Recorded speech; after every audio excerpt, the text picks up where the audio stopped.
Hi, I'm Mike Hudson with the American Printing House for the Blind. Today we're here at Solid Light. I'm here with Jackson King. So Jackson, what's your title?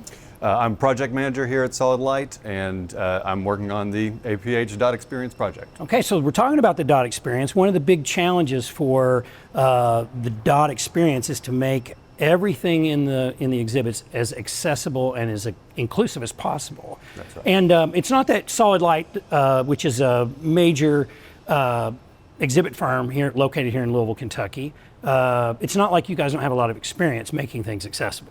That's correct. You agree with that? So, I mean, everybody wants their exhibits to be interactive, and they want people to be able to explore textures and smells and tastes and all that. That's something you guys have already had experience with. But the dot experience is kind of a step above that, right? Talk a little bit about that. It is. So, of course, we want all museums to be as accessible as possible. And in every museum, you have opportunities to show interesting artifacts and display information to people. And there's normal ways of doing that, right? A lot of times we have panels with lots of text on them, or we have an artifact or a painting or some important document behind a case. Mm-hmm. But with APH, of course, the problem is that we want it to be as accessible to as wide a range of people as possible and have an equitable experience across as wide a spectrum as possible. You're not just making a few things accessible, you're making everything accessible. Everything as accessible as possible. Right. So one of the challenges, one of the artifacts we have here is this is a bronze casting of Helen Keller's hand. Helen Keller, writer, author, activist. One of the big sections of the dot experience is going to be about Helen Keller. That's correct. And an artist named Bonnie McCleary took a casting of Helen's hand. We have it in both the plaster and the bronze. Mm-hmm. We wanted to make this something that everybody could touch, right? Right. So how did Solid Light go about making that possible? So we had to come across every artifact a little bit different. In this case, we came up to the point where we want to make something that is a one-to-one reproduction of this. Okay. So that we would bring this beyond the glass, so that if it's behind glass, it's as good as not there to somebody that can't see. Right. Right. So what we did is we made a point cloud of this using 3D scanning.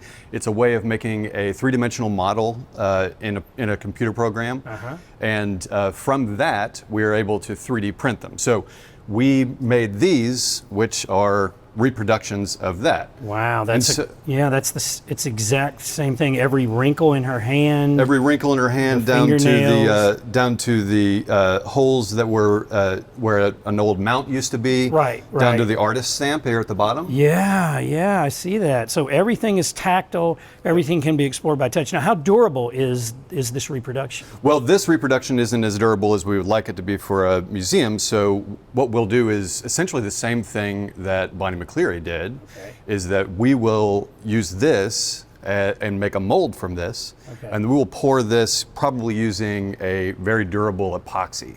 Right. So every single detail will come through in that casting, so it'll look exactly like that. And of course, the only thing that will be different will be the finish. That is clearly bronze, and this will be clearly something else. Right. And so the finish is a little bit yet to be determined. And so that process, though, you're going to have to go through that process with every artifact.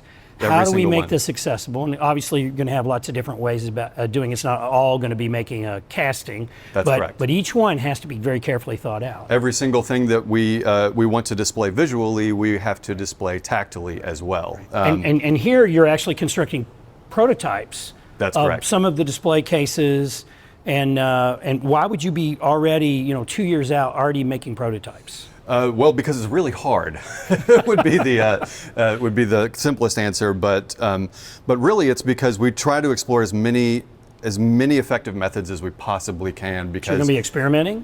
We're going to be experimenting a whole lot, and that's very time consuming. And so we want to make sure that we have as much runway as we possibly can. How will you know if it works or doesn't work?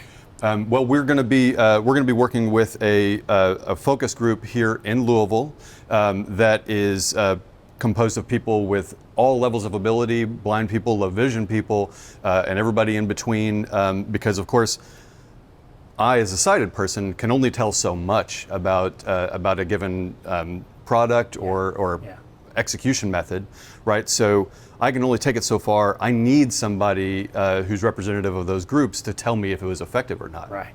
So our 2023 Give for Good campaign, everything that we raise as part of that wonderful project is going to go directly to making the exhibits, artifacts, and audiovisual experiences in the DOT experience more accessible for people of all abilities. And we want to thank our sponsors, one of which is Solid Light. We want to thank you, Jackson, for that. PLC Management, Bossy Construction, and K. Norman Berry Associates. Thank you.